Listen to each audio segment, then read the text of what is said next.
From this distant vantage point, the earth might not seem of any particular interest. But for us, it's different. Thousands of confident religions, ideologies, and economic doctrines.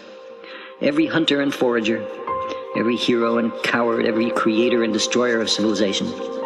Every king and peasant, every young couple in love, every mother and father, every saint and sinner in the history of our species.